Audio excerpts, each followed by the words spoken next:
What it do, YouTube? I am your host, CB.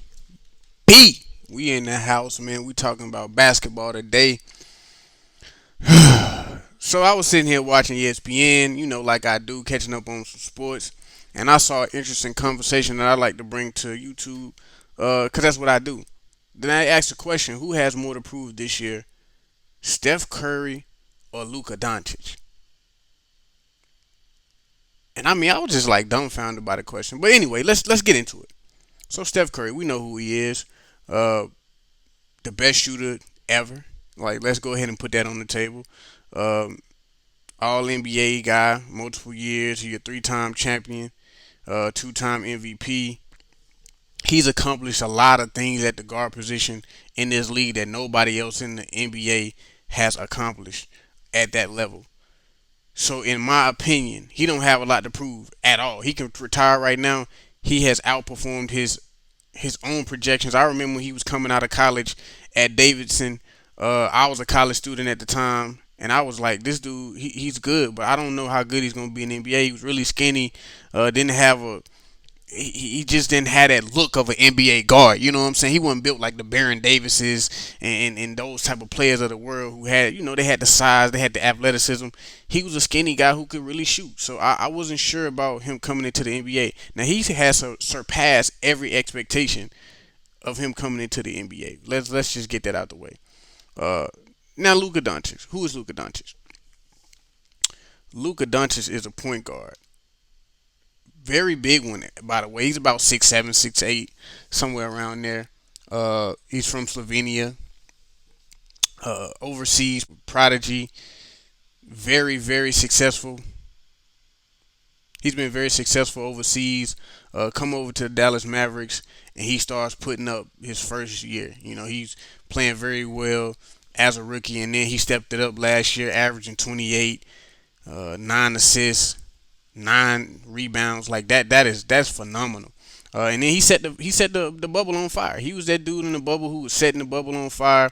He was pushing the Clippers to the brink, giving it to them night in and night out, and everybody was looking like, man, this dude right here is gonna be something. He's gonna be crazy. And then he came into this year. So last year's bubble set the expectations for him as a 7 seed in Dallas. This next year, everybody was looking for Dallas to take that next step up. Now, Steph Curry plays with a bad team. He doesn't have a co-star. Luka Doncic plays with a team that's more talented, and he has a guy in Kristaps Porzingis who also played very well in the bubble. Also, who has, he's missed some early games due to injury from last year, but he came in. He's been playing for the last few games, and this team is still struggling. So I was just wondering how the heck did we get to a conversation where we wondering who got more to prove? Like, it's obvious the guy who hasn't proven anything yet. He hasn't even been out of the first round. He has more to prove. Steph Curry could retire today, and he's a Hall of Famer. He's a legend. He's gonna be known as the greatest shooter to ever play basketball. That is a legacy nobody saw for him. This dude right here and Luka Doncic, and I like Luke, but I'm telling you, I've been disappointed in Luke. I think he shoots entirely too many threes. He's only shooting 29% from the three. He's shooting 7 a game. That's way too many 3-point shots. Way too many wasted possessions when you only shooting 29% from the 3-point line. That is not good. He's giving you 4 turnovers a game, so he's turning the ball over and he's shooting a lot of threes. Now, let me not be unfair to him and say he's still a great player, but to be a impact for winning basketball player, it's not just about numbers. It ain't just about how many assists and points I can get. It's about doing the right things in the right moments to help my team win games. That's something he got to take another step at. That's something that Steph Curry has already proven that he could do. He's won at a high level. Even when let's not forget when KD went down a couple years ago in that playoff run, he stepped up and he carried his team back to the finals again. When everybody was just saying, "Oh, he's just he wouldn't be good if or he that team wouldn't be good without KD."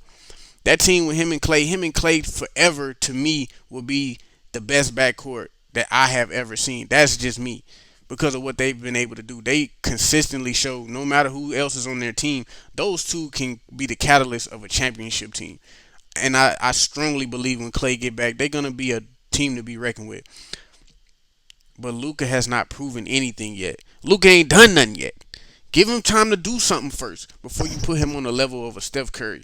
Like numbers wise, he's on the level with everybody, but the game is bigger than numbers. And there's one particular stat that I want to look at because I think certain stats tell me certain things. Now, the NBA has a stat called real plus minus. Real plus minus is supposed to be a very direct correlation on your win share slash your impact on your team's winning. And if you take a look at this right here, the guys at the top of the league right now in real plus minus, LeBron James, you see CJ McCollum at 2, then you see Steph at 3. By the way, if LeBron is at the top of any stat, it's probably a good measuring stat. I'm just throwing that out there. I was trying to find where Luka Doncic was, and he was number 74. Number 74. And if you go look at the list, you can see a whole lot of players who you would definitely rank behind Luka above him in real plus minus. That means your impact on your team when you're on the court. Is this stat everything? No. Is this a perfect stat? No. It's no such thing as a perfect stat, but it is a telling stat. And again, LeBron James is number one. And my rule of thumb is if you see LeBron James in the top of any stat, it's probably a good stat to use. But, that's just me throwing that out there again. But anyway, I don't think Steph has a lot to prove. And I think Luka Doncic has a greater amount to prove still. So the narrative that Steph still has to prove a lot, I just don't understand where it comes from. It seems like a lot of hate. I know it's, Twitter and all Instagram people run with a narrative that he ain't this or he ain't that. Man, stop. Like, man, get your mind out get your mind right. If you know ball, you know the dude can ball and you know he impact the game. If you ever played ball, you know how spacing and all of these things that he impacts, attention of the defense, all of these things he impacts at a high level. So let's not. I don't even want to get into a back and forth about that. But I do want you to get in the comment section. Let me know what you think about Steph and Luka. They also got a primetime matchup tonight, and I will be watching that, preparing for the Super Bowl tomorrow. We will be talking about that as well. So stay tuned for those videos. But let me know what you think. Like, share, and subscribe. Also get in that comment section. And thanks for listening. We will be coming back. I'm out.